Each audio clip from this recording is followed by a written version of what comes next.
Hi, hello flute drawers, how's it going? Some of you freaks choose the easy way out. You shamelessly draw your characters butt naked because drawing clothing is so terrifying you'd rather sacrifice your dignity. Well, no more of that. Today I'm gonna show you how to draw clothing. Because clothes and folds are hard to wrap your mind around. They don't really make any sense, but the thing is, they don't have to. I'm gonna talk about my do's and don'ts in drawing clothing, so the rules I try to follow and the mistakes I try to avoid. Then we will look at all those tips in practice on different types of clothing, and then I'm also going to talk about the shading a little bit. Disclaimer, I'm going to be talking about my approach to drawing clothes. This is my style on the screen, so you have an idea of what to expect. It's not fully realistic, I do exaggerate and stylize clothing a lot, and obviously the way you draw clothes totally depends on your personal style. But mainly I'm going to talk about the overall basics for beginners that will apply to the majority of styles. Sounds good? Okay, let's get started.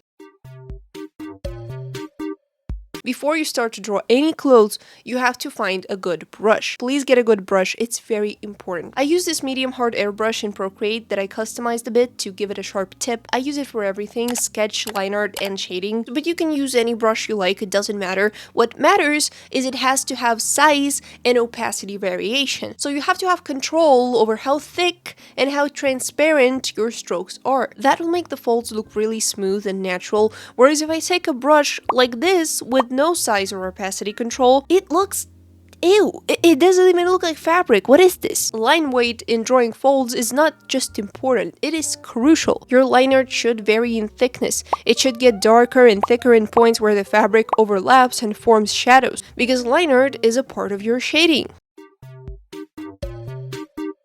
Now let's talk about some baseline clothing rules. Key things that generally apply to all types of clothing. First thing to remember is that the amount of folds depends on the type of fabric the piece of clothing is made of. If the fabric is thin, like let's say silk, cotton, or linen, it's gonna have a lot of creases and wrinkles, and it's gonna change its shape a lot when a character is moving or the wind is blowing. Whereas if we take a thick type of fabric like a leather or winter jacket or a fur suit, it's gonna have significantly less folds, and those folds are gonna be bigger and rounder and will not get affected by wind or small character movements. Second thing to keep in mind is that folds are not random. They all form from tension points. For example, if I hold a piece of fabric by pinching it with two fingers like this, you'll see that all these folds are forming from this one point. But when a person is wearing a piece of clothing, there is never one tension point. There are a lot of them. It's both shoulders, the knees and elbows can also create tension when bending, the boobs,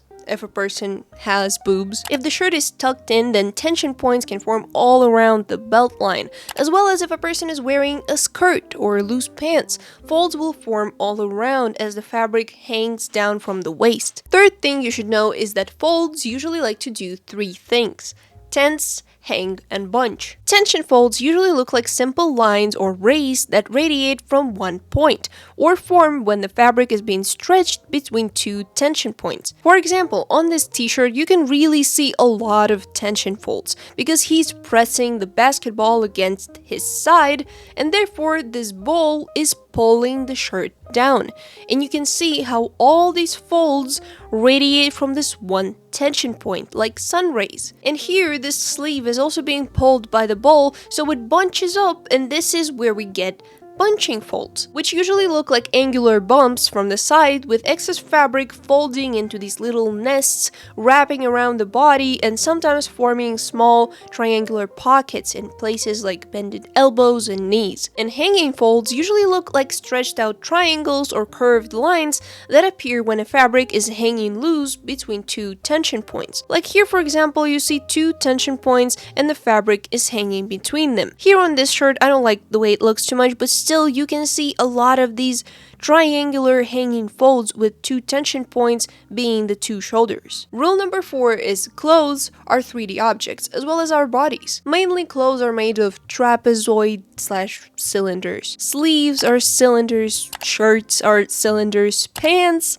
are cylinders, and skirts are cylinders as well. So first of all, even if you decided to dress your character in oversized clothing, it doesn't mean you can avoid drawing anatomy altogether. Yes, you don't have to draw it in detail, but the overall silhouette of the body should still be there, so you can then wrap the clothing around it. And when you're drawing the shirt or the skirt or the sleeves, make sure it all connects around the body. So what I always do is I draw these loops like rubber bands. These loops can be different shapes. The infinity loop, which can often be seen in big skirts or big loose t-shirts, the oval sausage loop, or the diamond loop, which I do a lot for the sleeves. For skirts, you can go super dramatic, really make it flow like there's a hurricane if you're feeling extra epic, or you can just do a slight modest flare. And then you can add these zigzags for skirt folds following the shape of the loop, or you can add smaller zigzags for ruffles. Ruffles seem really intimidating and they do take a lot of time, but they're actually really fun to draw.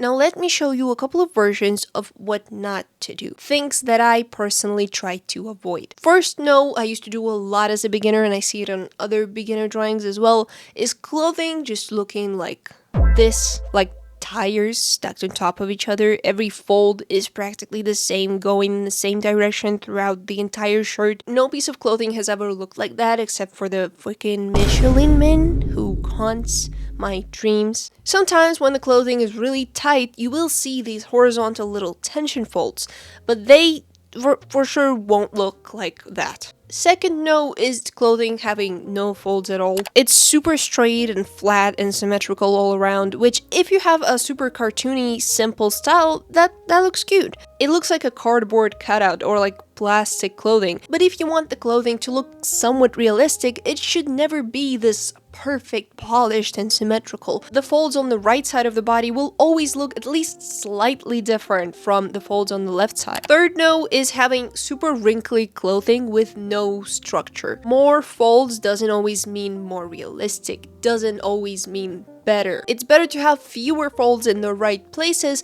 than a ton of folds all over the place. And fourth no is too much skinny. A lot of people are afraid of drawing loose, baggy clothing, well, because obviously skinny clothing is the easiest to draw, so they draw every character with clothing simply following the shape of the body, which just looks really stiff and sometimes kind of weird, especially when the clothing you're drawing is clearly supposed to be loose, but you make it skinny because you're too afraid to step away from the shape of the character's body. Like, she's wearing a hoodie. How am I seeing her waist? Or cases when clothing looks pretty much like second skin, wrapping around every crevice of the body, with the only way to tell that it's clothing being the color. Don't be afraid to use big shapes. Let the clothing have its own shape and not just repeat the shape of the body. It shouldn't look like it's body art.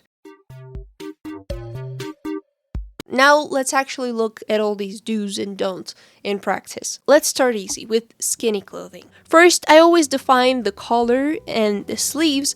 I like to make them very three-dimensional, as if they are made of very thick fabric. That's just what I like to do. I think it looks fun. Then you will usually see folds or small creases around the collar, on the chest, in points where arms are bending, so armpits and elbows will bunch the fabric and sometimes form these little nests or pockets. Also, because the shirt is tight, a bunch of tension folds will form across the torso. The amount and size depends on the amount of fabric, of course. If a person has boobs, the fabric will not randomly fall into this weird crevice between the two. This will not happen. No, the fabric will just wrap and tense across the chest. And here's our tight little shirt.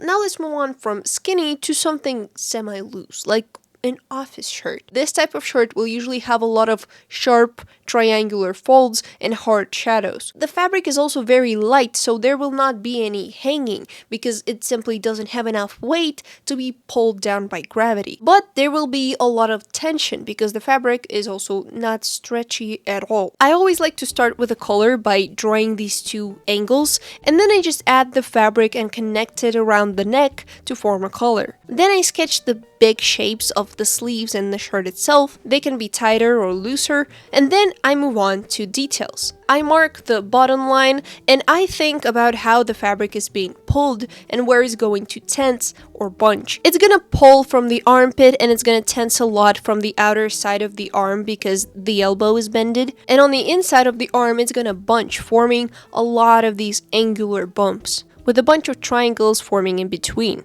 And on the torso, I added a lot of bunched up folds and really emphasized fabric being pulled from the buttons. And here it is. Now let's draw something oversized. First, you should have the shape of the body. And then again, we start with big shapes for the shirt and the sleeves. I love making it look very dynamic, even if that might not be realistic. The t-shirt fabric is very loose and stretchy, so it's gonna have softer folds with a lot of hanging. The tension folds can appear around the neckline and on the sleeves, starting from the armpits. With the way the character's standing, the sleeves will bunch up a lot, and the t-shirt itself, it's gonna bunch up on the side, and then a lot of big hanging folds will form across the torso. Don't add too many, that is not necessary. They just have to show us the movement of the body. And you see that each fold goes from one point to another. You can also tuck this shirt in if you want. I like to make it look kind of messy, so I add a bunch of V-shaped folds going up, as well as these little hook shapes. I use this shape, this construction a lot on shirts, dresses, and puffy sleeves. I really like the way it looks, and there you go.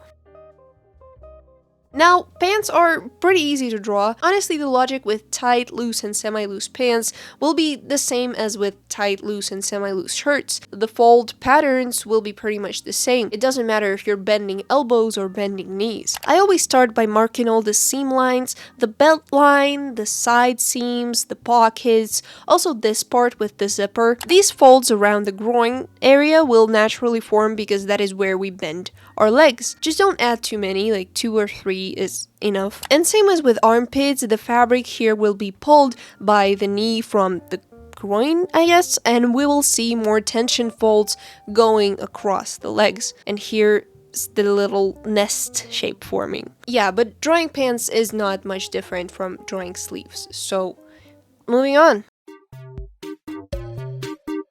Now, a few words about shading clothes. The worst mistake you can make is soft, blurred, dirty shadows. That is a crime. And the biggest advice I can give is equip the lasso tool. The lasso tool is literally the easiest, fastest way to shade clothing, and you will get amazing results with majestic gradients. Doesn't that sound like a dream? Okay, let me show you step by step how I do it on this shirt right here. First is big shadows. So we go back and remember our big shapes, which are cylinders, 1 cylinder, 2 cylinder, 3 cylinder, and I select each of them one by one with my lasso, and using a big airbrush, I add big shadows that help me define where the light is coming from. This layer is a clipping mask on multiply, by the way. Then, from big shapes, I go to medium shapes. So we're going from big to small. And I start lasso selecting big folds and adding these shadows with either medium or hard airbrush. And I also love using the smudge tool